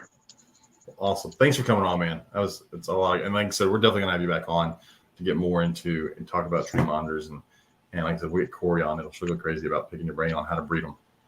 Heck yeah. And then if I can convince my wife, I'll get a Brazilian rainbow from you, but we'll talk about that later. We can make that happen. All right. Later, All right. guys. Bye. Thank you. Bye. Darian just shared a picture and said, "What in the actual fuck is going on?" And it's the lady holding the. But then it's another at an event with an alligator on Kit's head, and it's not a little alligator. Jeez, people What are the hell's wrong stupid. with people? So a couple things before we move further. We'll get into some of this other stuff. But one, I always forget to mention our Patreon. We do have a Patreon. If anybody feels the need, or if you're like, hey, I've got an extra $5 I want to spend, go join our Patreon. There's nothing extra, but it does help us pay for all this, which would be greatly appreciated. And then also, I realized I never did our giveaway for last month. I was going to ask who won our giveaway. No one did. So I'm gonna do it real quick. Let me just number. You're funny. So while you're doing that, Darren Watson said that since we're on the subject, have you seen the videos on YouTube of people killing natives like squirrels, skunks, raccoons, and chipmunks? Why would anybody kill a chipmunk? Like they're the cutest little freaking things ever. Anyways, have you seen people killing those with air rifles because they're coming in their backyard? And no, I have not seen these videos. I'm also not on YouTube a lot. Like here's my whole take on that. If it's legal, it's none of my business. there you go. There you go. If they're not illegally killing animals, none of my business. Yeah, like look, it bothers me people kill snakes, and I think Sure. there's a way around it, but it is illegal for them to do so. Yeah, that's fine. It's my job in life to try and convince them that it's not the right thing to do, not that it's not the illegal thing to do, but not the right thing to do, and it's fine. Yeah, it's I'm not a fan of people killing things for the sake of killing things. Yeah. Some people will kill these things just because they have an air rifle and there's a squirrel, and they just kill it just for shits and giggles. That's kind of fucked up, but it is what it is. By the way, I got our winner. So our giveaway was our prize pack of board games, which are sitting back here. Our winner is Thomas Martin. Thomas Martin's answer for the question was, tell us what or where was your favorite family summer vacation or day trip? And Thomas Martin's was a good old hike / herp with the Spawn. I mean, anybody who refers to their child as the Spawn automatically is a winner in my book. So Thomas Martin, I will reach out to Thomas Martin. You have won the prize. We'll get that sent out to you, and you can play some games with the Spawn. I can get that mailed out this week because we're still on summer vacation. That is true. And then we'll figure out any other giveaways coming up. But anyways, so that got done. I mentioned Patreon. Please, Patreon. You're great. Also, our store, if you want a shirt, we still have the store up. You can go get a shirt. Erica got a shirt. Erica McVeigh got. Did you see that? Erica McVeigh's tank top that she got. She got a Reptile Gumbo podcast tank top. I did. You know what we might give away? What? A pair of shoes that are too small for our child. That's true. We do have a pair of shoes that Joe can't fit in because her feet are too small. So oh my god. Because Sean got them for her, and she could wear them for like 3 weeks maybe. Yeah, and then she got rid of them. She wears size gigantic. 46. Fucking huge ass feet. Anyways, I didn't get to go over this question while he was here, but I do want to go over this one. Is if you could own any small monitor species, which one would it be and why? So there's some good ones. Ashley Howdy said King Gorum. King Gorum, they're a small monitor species, which is pretty cool. I think Corey Martin's gotten into those. I think. Megan, our friend Megan, said Ackies, which I was an Ackie person until I saw Kimberly Rock monitors. I agree. Lee Reddy said, I think all arboreal reptiles are the best in my opinion. So I'm going to say green or blue tree monitors, which he's the reason we had Nick on tonight. And then Sean Gray also said King Gorum. Drew said Mertens monitors, which I guess is small-ish. So Mertens. Brian Levin said blue tree monitors. Todd Sanders says, I have truly wanted to get into Ackie monitors, mainly for the size. I love the other monitor species, but the Ackies don't require near the amount of room. Another small reptile I've always wanted and interested in for the size are the red-eyed crocodile skinks, which is what Katie wants. Because unlike the other species, they stay small and don't require a lot of space. Katie wants red-eyed crocodile skinks. Yeah, they're still on the list, but somebody has recently convinced me that just because it's on the list doesn't mean that I should actually own it. Because you have to take care of those things once you have them. I know, and when it comes to the lizards, you actually make me take care of them. Yeah, because I don't like taking care of lizards. I know. Darren once said, I'm a huge fan of green tree monitors. I love the bright, vibrant green color. I think they're the perfect size. They're readily available as captive bred. Regular handling can produce docile monitors that tolerate us annoying human owners. Nathan Holcomb said, I like the look of Timor monitors, which are a nice little one, little one. But people seem to agree that Ackies is a much better option. Probably. Jason, who was in the chat earlier, said definitely green or blue tree monitors, kind of partial to the arboreals. Ryan Gossel said probably either an Ackie or a Kimberly Rock. I love the look of a Kimberly. Ackies are fine. I thought they were cool, but Ackies look like they remind me of like the bearded dragon version of a monitor. They're kind of stockier and everything. Kimberly's have that cool thin monitor look and that pointy, like the little green dinosaurs that ate that guy in the second Jurassic Park. Yeah, that kind of head. It totally does. So that's what I love. And then Joe at Repticulture, I guess, was that student in school that was given the instructions and then did his own fucking thing and probably still failed the assignment. Said, not small per se, but I've always wanted a Parenti. Well, no shit, it's not small, Joe. That's a big-ass monitor. Joe just likes to go big. So, I mean, yeah, and you're not the only one that would want a Parenti, considering we can't have them. Yeah. So. Don't they call those Dillanas? Yeah. Okay. It's the one from... it's from Rescuers Down Under. Rescuers Down Under. I don't know what that shit is. You never watch Rescuers Down Under, the cartoon? The little mice went to Australia? No, we weren't allowed to watch cartoons. Well, it would have been after. No, it wouldn't. It was in the 80s. Yeah, you were in your 20s in the 80s, weren't you? What the fuck? How old do you think he is? 60s, Katie. He's only a few years older than me. 80. I'm just kidding. What the fuck? Asshole. You were 20 in the 80s. Rescuers down. And I was That's not 80s. That's early 90s. 1990. Okay, so I'm off by a year. Okay, well, I was off by a lot of years. Maybe I did see this. No. They also had Rescuers Down Under, and they had the Rescuers was the first one. That was in the 80s. Yes. The second one is way better. We watched John Wayne and westerns at my house growing up. This is the one that had the albatross, the giant bird, Yeah. and that's how they flew around. And anyways, one of the main bad guys, which I don't think was really a bad guy. And I've seen a arguments. bad guy. Huh? So like the never ending story? No, He's I've never never actually seen seen that. Don't give me shit. You didn't see this one. Well, yeah, but The Never-Ending Story, Story's like a good I movie. still don't This understand is- how you've never Rescuers seen Down Under is a great movie. So the problem is we need to watch the Never-Ending Story with you and our child at the same time because I'm only ever going to rewatch it once. How do you know when it's over? Because you're gonna cry. Yes. Yeah. Is that the one with Every the time. is that the one with the snake pit? What's the one with the snake pit where the kid falls into the snakes with his horses? Lonesome, that Lonesome, no. That's Lonesome Dove. That's Lonesome Dove, but that is But no, but there's another nothing. one I'm thinking of. I mean, there is a There horse is that falls into there is something in this there is a movie, but not scene snake. in this Oh. one. Yeah. Oh, falls in the It's the quicksand and saddest dies. scene in the It whole is movie. And the horse The dies. saddest or scene in something the like that. history of movies. Yeah, I'm good. Big flying fluffy dog. Well, that's not the same. That's not the same This is character, an but actual okay. horse. No, I know, but I'm saying the movie Falcor is has a big Is it- flying fluffy dog. Yeah.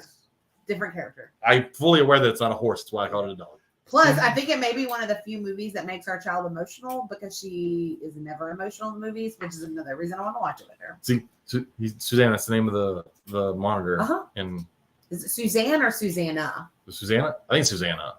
I don't know. Oh, Susanna? I don't know. But no, I saw a thing once that said that she was a Disney princess. I forget the breakdown of how to make her a Disney princess, but they made her a Disney princess. Have you ever seen Labyrinth? Yeah. Yes. So has Joe. Have you ever been to a Rocky Horror Picture Show? Babe with the power. I've never been to one. I've never been to We need one. do that. That would be fun. They are a blast. The Labyrinth was Joe definitely can't watch written that while till she's high. 16. There's what? Joe has to be 16 to watch Rocky Horror. I was 16 when I saw it. I turned out I okay. think I was much younger when I saw that actually. But I grew up with my dad, so I watched a lot of stuff. That Yeah. I I mean, watched, Dirty Dancing was my favorite movie as a small child. yeah, what the fuck is wrong with you? I've never The seen that. I don't music have is fabulous. I've never I've seen it a million times. No, I'm good. The music is I know the everyone best. watched Dirty Dancing or Flashdance. If I was gay, I Ah. would have had a crush on. Patrick Swayze. Yes, He- Good to know. All right, he does everybody. Nothing for me. Robert wishes he could have fucked Patrick Swayze. It's all. Then I could have blackmailed him for some money. Amanda's never seen so this is from the Reddies, has never seen the Never Ending Story either, but Lee has never been to Six Flags. How you live? Yeah, he Dallas. lives right there. I mean, don't get me wrong. There's really no reason to go to Six Flags. Fuck it. I mean, unless you like roller coasters. If you're not a roller coaster person, I find Six Flags to be pointless. Yeah. But My daughter but loves still, the music from at Rocky some Horror point in your Picture life. Show. That's one of her. That's one of her all-time favorite soundtracks. so Jason Creek Mauer. I think this is the one last week I tried to pronounce and I was right. I think it's Mauer. Said that his wife loves Rocky Horror and convinced him to watch it this year for the first time. Yeah, I have it on DVD. Blew his mind. I love Rocky Horror Picture Show. That's one of those things where, like, when you ask people what they know Tim Curry from, if they say Rocky Horror, I know we're gonna get along well. Yeah. It's also Or Clue. it's also a movie that kind of makes no sense. It's a great movie. Oh yeah, That's like if they said they know Alan Rickman from Dogma. I'm like, we're gonna be friends. Robin Hood, Prince of Thieves is Robin where I Hood. go. Galaxy Quest. Fuck yeah. I Fucking love- totally forgot about that one. That's a good one. Galaxy Quest is one of the best movies ever. It's so underrated. Super underrated movie. I know this is turned from a reptile podcast to a movie podcast, but Well, I mean, it's really never an anything podcast. It's a No. fucking podcast. Anyways, we let's can look blame Joe for that because it was because of his post where we started talking about The- Rescuers Down Under. That's right. That's right. That's what spun us on this Referring tyrant. Let's go over some things that were in the discussion group. There were a few things. So this popped up. This isn't the story I'm thinking of, but this is said some Florida pythons may actually be a mix of multiple snake species. I read through it. The person they quoted sounded pretty intelligent, but some of the other stuff that Yahoo News put in there sounded pretty fucking stupid. Talking about like super snakes, because what they're finding is that there's some Indian python blood mixed in with the Burmese python blood, which I think, considering most of these things came from the pet trade in the first place, doesn't surprise me. But now you have all these non-reptile people like, they're making super snakes down there. Yeah. No, that's not what they're saying. That's not how that works. They're going to look like Burmese because Indian pythons look a lot like a Burmese python, and I'm sure at some point in the 80s and 70s, they were just getting whatever in and breeding whatever if they could, and so yeah. But it's not a super snake. This one was interesting. Did you read the article about the alligator that they found in Texas? So it said an alligator egg was stolen from a Texas zoo 20 years ago. Wildlife officials found an 8-foot alligator living as a pet in the backyard of a person. It's from the snake farm. For anybody that's ever watched Dirty Jobs, if you ever remember in New Braunfels when they went to the snake farm in like 2007, this was that zoo, and apparently this person worked there as a volunteer at some point, and then like stole a baby alligator Cool. some 20 years ago, I read this article, yeah. and raised it up, and even the zoo was like, well, she's taking pretty good care of it, but you know, in the state, there's a lot of legality issues with them. Yeah. So, So that was interesting. Katie also posted a giant ass moth you found. Yeah, so at camp, I took the snake hook with me. I never saw a single snake. I think it was because it was never really consistently warm enough. There was from what I've been told, a large copperhead like on the way up from the river one day, but as soon as the kids started coming up the path to get back up to camp from the river, it skedaddled off. I'm sure they were quite loud. And then there was some type of a water snake out when they were canoeing, but it went to the other side of the river and didn't come on our side, so they didn't worry with it either and just left it be. But the camp actually has invested in some grabbers. Are they good ones? Not really, but I mean, are they snake grabbers or are they just like trash grabbers, like the little ones? Can we just donate them a couple pair of snowies? We probably should, and I don't know why we haven't thought to do that, or even hooks for that matter. Well, they're metal on the ends. No, those are garbage. And but the person they have on leadership is actually the one that helped me relocate to last year. And so she's real into animals and reptiles. She's the one did I send you the picture of the toad? Yes. Yeah, that was the one who was holding the toad. He had like the saddest little grump face. It was precious. He tried to jump. That's every toad's face. He tried to jump in campfire the night we were making s'mores. You would too if you were a toad. It's a pretty shitty life. Just sit around. But yeah, so anyways, this moth was hanging out at the office, and one of the other camp moms and I were trying to figure out what type of moth it was. And so our buddy Brian, who lives up that way, he said it was a polyphemus. Yeah, it's basically like a giant silk moth. Yeah, pretty cool looking. But it was very cool looking. There were several of them up there. I got to see a bear, a black bear. You did? That was true. That was terrifying because I had to drive past that point to get to my cabin every night. Black bear. It wasn't like a grizzly bear. And that's probably what we heard that night when I was on the phone with you. And I was like, there's something big outside my cabin. They're pretty okay until they're not. Yeah. If they attack you, it's because they're trying to murder you. Yeah. Well, unlike a grizzly, which will attack you in defense and then run away. Right. If a black bear attacks you, it's probably trying to kill you. I mean, there's a crap ton of deer up there too, because I'd see them almost every night when I'd and they'll start eating you before you're dead. Yes, but like I was that's crazy. I was on the phone with him one night, and I was like, "There's something really big outside my cabin, but I'm not opening the door to see what it Bigfoot. is." It's possible. You know what? It was probably one of those black bears from your neighborhood. Yes. Traveled to Alabama. All the way. They were running the whole way. Any updates on the black bear in your neighborhood? No updates. That lady actually left the neighborhood group because nobody believed her. Go figure. Go figure. For anybody listened last week. By the way, I also apologize. I never actually put out last week's episode for those that listened to the audio version until yesterday. I realized yesterday that I had not put out last week's episode. So you're going to get 2 this week. Congratulations. Going through here, Brian McDowell posted a funny picture of 2 raccoons staring down a cottonmouth in a river. Yeah, the cottonmouth ended up biting one on the face and they died. Okay, maybe not so funny. Yeah, because the guy, what's his name, that Southern Outdoors. Yeah, he posted. He's like, "Well, found the raccoon." Well, do you think the other one learned? I hope so. There were 2 raccoons. The other one probably watched. He said that raccoon kept fucking with that cottonmouth, like getting in his face. And finally, the cottonmouth was like, "All right, that's enough. I've given you an opportunity. Now I'm going to bite you in the face." And to just point, cottonmouth is sitting on a rock. It did not chase the raccoon. Just in case anybody was wondering if that happened. Another fun picture that got floated around a couple places was a cane brake found in Alabama on a shopping cart at Walmart. Inside the Walmart, like where they put the shopping carts for you to get it, there was a little baby cane brake sitting up on top of the cart. And the Boone Life Biker lady has been identified. Have they? April Jackson, the reptile lady. All right, so anybody out there who's thinking about hiring a reptile person, if it's April Jackson, please don't. Yeah, Ever. There's more pictures of her at another event with little kids outdoors holding the Boone Biker. Fucking A. Yeah, she needs to be blasted all over stuff and knocked out of the hobby.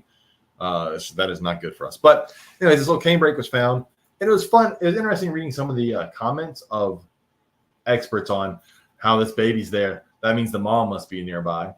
No, it doesn't. It doesn't. I'm going to tell you. She's like, well, you don't know. I'm like, yeah, I kind of do. The mom is most likely not there. And they're like, well, if it's that young, it was just born. It wasn't born in Walmart. So mom is not there. But anyways, it was a little cane brake on a shopping cart.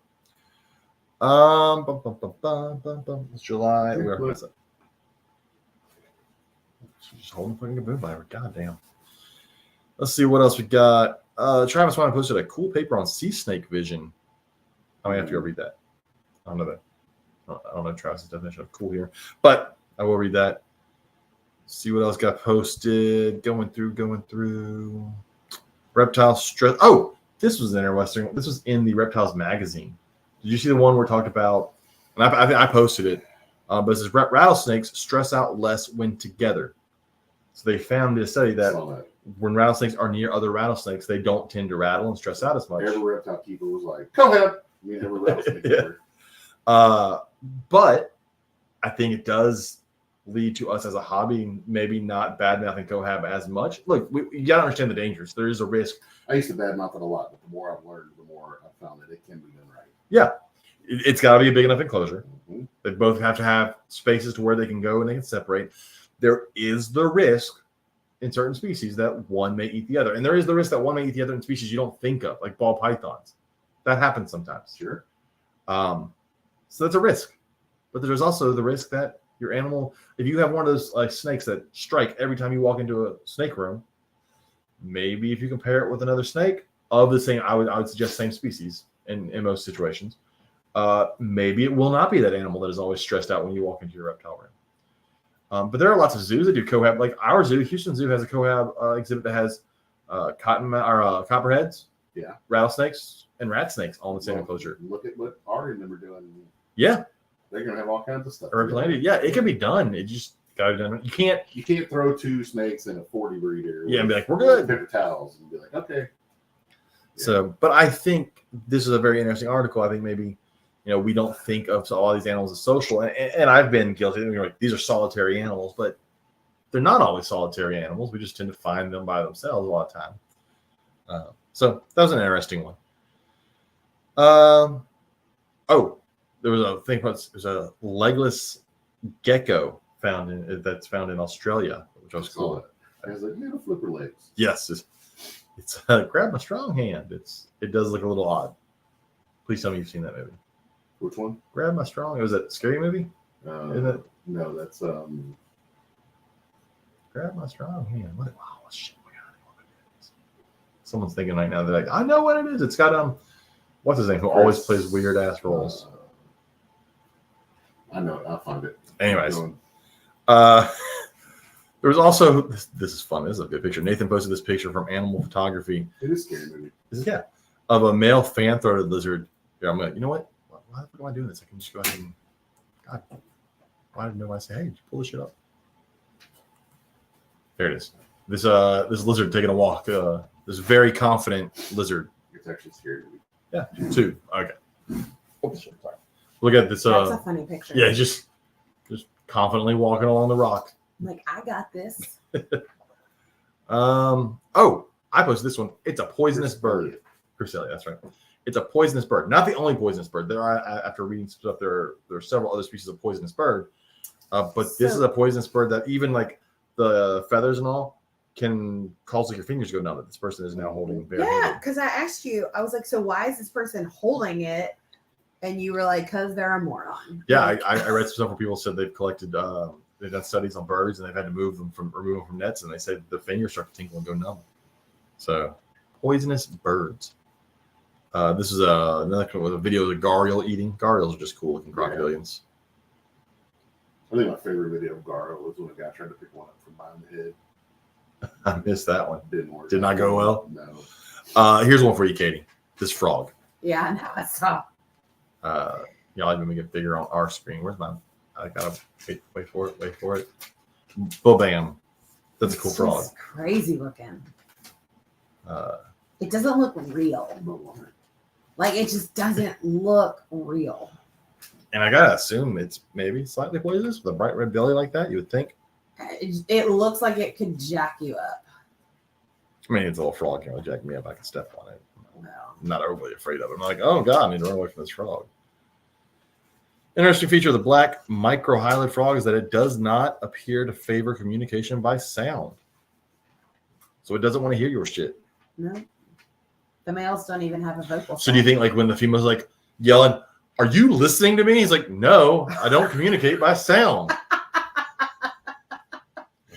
You are not that frog species. I am that frog. I'm sorry, I don't You communicate are by not sound. that frog. This A was funny. White-throated monitor on a free-tailed bat. Yeah, the bat's like, I will put your face in my mouth. And It's, that monitor's like, no, not I'm just having gonna eat you it. anyways. Yeah. That's cool. What? Guy I went to police academy with got hired by our police department. Cool. His name was Cool. Willard Pinky. Pinky? Willard. Willard. I somehow missed that it was World Snake Day the other day.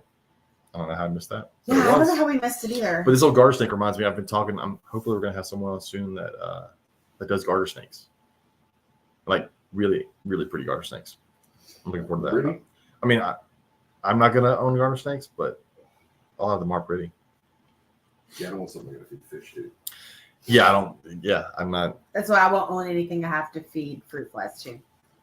This is beautiful, and I want to do this. I What's need up? you to make this happen for me. They are helping loggerhead sea turtle babies. I just want you to know that next August we will have been married for 15 years. So Ugh. this is an anniversary trip for us next I somehow year. missed the part where Never sea. had a fight, I probably miss how it works. Yeah, except for Belle. yeah. Belle's in Louisiana right now. Is she? Yeah. I miss where the sea turtle is part of the list of anniversaries. It's Like I know there's like gold Yes. and wood. No, I don't need any of that shit. Take me to see baby sea And there's turtles. sea turtle. That's what I So is need it the 15 year? Yeah. Anniversary gifts. for 15. That's Next year it's cool. going to be sea turtles. It's sea turtle apparently. 15 is tortoise shell. Is it really? Is it seriously? Oh. Oh, you're fucking I was hilarious. like, oh my god, I'm what are waiting the for it to odds? load. We'll see. That'd be hilarious. You're like, it was meant to happen. That's beautiful. Extraordinary fossil captures the struggle for existence during Mesozoic. I have not read this one, I have not either. but Ryan Gosling posted it's dinosaurs. He always Oh, posts it's dinosaurs posted it today. stuff. And then also on here is the video we talked about with the dumbass woman and her fucking kaboom fight. So ridiculous. Wow, we do not need to be that What? large on Oh, the look, screen. we're on the screen. People can't see this, but Whoa. anywho, That's too much. James. so yeah, that was our show this week. Mhm. 15 years is crystal. I don't need crystal. She needs sea turtles. I just need sea turtles. I want to see baby. All right, so sea so here's the turtles. challenge to all our listeners. We're going to now change the. We need to make a list of what the wedding anniversary ones are for reptile keepers. So 2 years ago, you got a redfoot, or was that last year? That was 2 years I ago think it was 2 years. because I got my No, Mexican it was black last king. year. It was the last Lafayette show. Because I No. also got one. He got one in Corpus That too. because I got That's him right, that. I got him that one, You got that and one. he got me the Mexican black king snake. That's right. We ended up surprising each other with animals that year. Dude, what's in my beard? Why does it look so gray? It Because you could have be a gray gray hair. streak right there. Okay. You could be. I wish this part. I mean, was you were cooler. 20. You were Clear. 20 in the 80s. Your so. daughter very, very candidly was like, "So we're just gonna let the gray grow out?" While she was cutting my hair the other day, I was like, "Yeah, I don't even care anymore." All right, so we're gonna. I'm gonna put a list together. I'm gonna post it, and I want my listeners to help us come up with anniversary gifts. So Well, you got a snake for a wedding gift. no. I don't mean like what could you get. We're gonna replace the traditional in order. Like first anniversary is paper. So it's not every year though, is it? Yeah. Second Oh. anniversary is cotton. Third anniversary is leather. Okay, now we're just getting kinky. Fourth anniversary is fruit or flowers. Fifth anniversary is wood. You know, I can give you that. Well, that's mine this year. This will be our 5 years being actually married. So So you can get some wood. Or she gets wood. Anyways, sixth anniversary is candy or iron. That's a drastic difference between the two. I eat candy all the time. Candy or iron. Seventh anniversary, wool or copper. So you just get copperhead. Is that what you get? No. Oh, okay. Eighth anniversary is bronze. Because So a bronze statue. apparently Of we're living a in the reptile. Bronze Age. It's a ninth anniversary is pottery. I don't think we have ever done anything off this list. Not once. 10th anniversary is tin or aluminum. What kind of shitty 10th? Here you go, the can. Enjoy this can. I bought you some aluminum foil at HEB. Happy anniversary. This is crazy. 11th anniversary, steel. Fucking me. 12th anniversary is silk or linen. 13th anniversary is lace. So, and of course, the picture here is like a 90. So maybe that's what we're getting. Fifth, No, we're on 14 this year. 14th is ivory. So, can you give me some ivory? Can you kill me an elephant? And Jeez. if you love me, you would kill an elephant, I Katie. disagree with this you just entire go kill an list. elk and get the ivory teeth. Maybe it's just ivory soap. There we go. I'll buy you a bar of ivory soap. 15th is crystal. 16th is wax. What a shitty one. What? We can make like a wax candle out of our hands or Just something. not. Just use a Q-tip, and here's my used Q-tip. That's Perfect. gross. I already throw those away when you leave Probably them in the some bathroom. wax. 17th anniversary is furniture. Here's a couch. You can sleep We on it need a now. new couch, but I'm not waiting. Motherfucker, here's a lift chair. I'm not waiting 2 more years to get a new couch. 18th anniversary is porcelain, because in 2023, that's what everybody needs is porcelain. 19th anniversary is bronze again. Apparently, they were like, it was so good the first time. Well, let's do it again. 20th anniversary is China. You get the whole country, the whole country of China, and then they go by I guess fives. because you get a set of china when you get married, and they figure 20 years in you're gonna replace it and get a new one, No. and your kid is gonna inherit the one you had for your You get a wedding. set of China, you get married? A lot we registered for them. That's not a we. That's not a we. It's a tradition. I guess because Rachel and I were both already grown and had been married and already had 2 houses that we combined, we didn't need all that. Yeah. Yeah. So at 20, I was the first one to get married in my family. So- we literally said, just give us money. we had a lot of money. We did. So from 20 up, it's every 5. So 25th year is silver. 30th year is pearl. See, and you I'm can get cool. pearl. You can get Pearl Island boas. See, I'm totally fine with like 20, 25, 35th 30. year is coral. 35. Hey, 35 years, you get a coral snake. I don't know what that 40th anniversary is Ruby. I don't know who she is, but I get her on my 40th anniversary. By then, I don't think anything's going to work, so I won't get to enjoy her. But 45th anniversary is Sapphire. Apparently, we're just going to a strip club at some point. We got Ruby and Sapphire. Notice how when I get old, I start getting all the jewels. Now you need a cinnamon. They're like, by 45th anniversary and 50th, your sex life doesn't exist, so now you're When just do you buying a get shit. diamonds? Again? 50th is gold.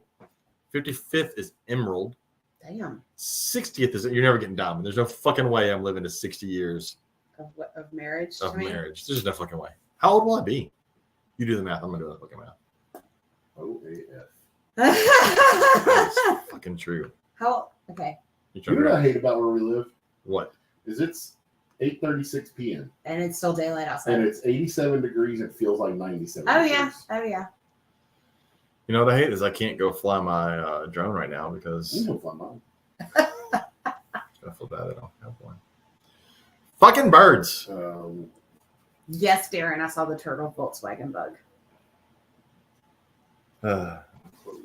What I said I was Something's wrong. say in my own. I think there's some typos there. You could live to be 84, James. But do I want to? Have you deciphered what Todd said? Yeah. I will say in my own experience, I had a very, it's literally one word. I Threw would me off. say, in my own experience, I had a very defensive male, and after we started breeding him, he calmed down slightly. It's funny. I've had some females that once they had babies, they're like, "Nope, I'm a bitch now." I hate your guts. Look at what you did to me. That's very cool. Oh, Oh, so anyways, we're totally gonna come up with things that you can get. They don't have to be animals, but like you get cages on this year. Which of one of y'all used to keep green red-tailed rat? Oh, I did not keep them. I've dealt with them like once, and they were fucking pissy. That was a pet store in a small town where our college was, and it was a small town. Woman would just randomly order shit off of her importer list, and she ordered green red-tailed rat snakes. She said that sounds pretty, and I got 2 like 4+ foot green-tailed rat snakes who did not want to be touched, and yeah, she ended up having to send those back because they would not stop striking at the glass when someone would walk by. And, Good Lord. yeah, being together did not help them. Those things worked together, and they still wanted to kill everybody. So Yeah. cohab didn't help those, but it wouldn't if you were a 4.5 foot red-tailed rat snake taken out of the wild, and then like, hey, live in this cage now. But they're cool, I guess. Maybe y'all need some. Just y'all need some big colubrids. She wants some. Gotta breed some of the other things. Get rid of some other things. All the ball pythons. Gross ball pythons. Yeah. Get rid of all of it. So anybody got anything else? We're good. Good. I'm not good. Well, I'm really you will be tired. good, hopefully. I feel like shit. My schedule is about to get crazy again because Girl Scouts Do start we back have a up. guest on tonight? Yes. Yes. Remember to talk about monitors. You were very talkative. Me? No. No, I mean, you Yeah. joined. Yeah, you joined in the conversation. We talked about I'm having a almonds. stroke. It was like 20 minutes ago. It's only almonds in here, yo. Stop it. Next week, we will have a guest in studio. Yep. So we will have a guest in studio. We have Brittany next week. Yeah. Mhm. That is the Cool. plan. And then August 1st is when Girl Scout stuff on Tuesdays start again. Whoop, whoop. What the heck to do with us? Not Well, like- we podcast on Tuesdays, so I may or may not be here unless we shift to Wednesdays. We're on a shift and you'll be here. Freaking Girl Scouts. Been doing it for hundreds of years. You'll be fine. So yeah, school starts up soon. Trying to think if there's anything else that's been going on lately. Not much else. People complaining about nature being in their nature. We talked about that. Patreon, please. Patreon. I mean, I'll beg a little bit, not a ton, a little bit. I did say you're really surprised that there's a bobcat out there. There's like 1,000 acres of woods right next to you. You don't have to be rude. And I'm like, Well, not rude. just being rude. Just How do you not understand? Stating the facts. God, I'm sorry, the facts hurt. oh, why would you tell me there's bobcats out there? You know, they weren't out there until you said they were out there. I have dogs. Okay. It's good, but nature has cats. I don't know. Oh, fuck people, humans, stupid. Anyways, if you stuck around this long, thanks. We'll be back next week. Maybe we'll get a giveaway for August. Somebody out there's listening wants to do a giveaway. Let us know. We'll do a giveaway for August. But yeah, next week we'll be here. You be here. Don't be here. I will try and get this out this week. That is the goal. You will. I'll remind you. I'm here now. That's true. I wasn't here last week. We can blame that on me. Yeah, it's all Katie's fault. I like this. Let's all blame Katie.